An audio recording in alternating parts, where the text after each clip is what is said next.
আলহামদুলিল্লাহ আমাদেরকে ডিসি মাহবুব সাহেব কথা দিয়েছেন, আমাদেরকে সাক্ষাৎ করাবেন মন্ত্রণালয়ে স্বরাষ্ট্রমন্ত্রীর সাথে, ইনশাআল্লাহ স্বরাষ্ট্র উপদেষ্টা মহোদয়ের সাথে। ইনশাআল্লাহ আলহামদুলিল্লাহ আমরা 1টার সময়, আজকে দুপুর 1টার সময় আমরা স্বরাষ্ট্র উপদেষ্টার সাথে আমরা সাক্ষাৎ করতে যাচ্ছি।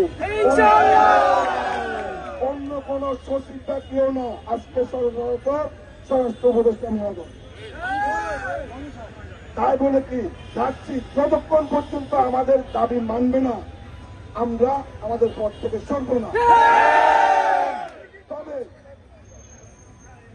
আমি আসা পর্যন্ত অনুরোধ করবো আপনারা শান্তিপ্রিয়ভাবে বসে থাকবেন, কারো কান কোথায় বা কারো উস্কানিতে আপনারা বিচলিত হয়ে বিশৃঙ্খল কোনো ঘটনা ঘটাবেন না। আর যদি এই ধরনের কিছু ঘটাতে যান তাহলে আমরা যারা প্রতিনিধিত্ব করতেছি আপনাদের কাছ থেকে আমরা দূরে সরে যাব। আপনারা কিভাবে প্রতিনিধি করে নিয়ে যাবেন আপনারা বুঝবেন। আপনার চান কি এটা বলেন? লিখিত আকারে প্রজ্ঞাপন জারি করতে হবে। আমরা সচিবালয় থেকে আসা পর্যন্ত আপনারা শান্তিভাবে বসে থাকবেন। আমাদেরকে আহ্বান জানিয়েছেন স্বরাষ্ট্র উপদেষ্টা মহোদয়। আলহামদুলিল্লাহ আমরা ওনার সাথে আমরা সাক্ষাৎ করব এবং আমাদের 3টে দাবি মানা পর্যন্ত আমরা তিনটে দাবি গ্রহণ যতক্ষণ পর্যন্ত হবে না, 3টে দাবি মেনে নেওয়া পর্যন্ত আমরা মাঠ ছাড়ব না।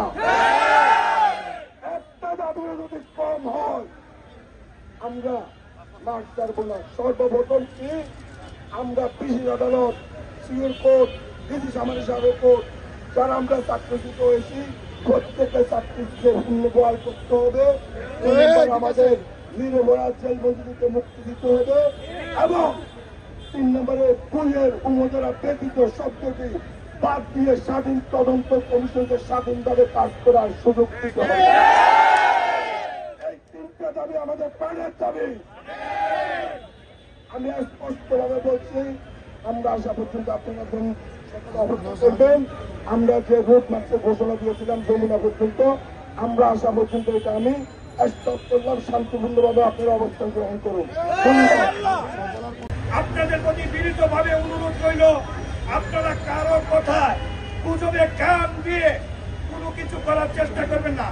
যদি করেন আমরা এই নেতৃবৃন্দ আপনাদের কাছ থেকে সরে যাব। সবাই শান্তিপূর্ণ অবস্থান করবেন এবং আমাদের সর্বশেষ যে মেইন ঘোষণাটুকু আমি সভাপতি সাহেব দিবেন।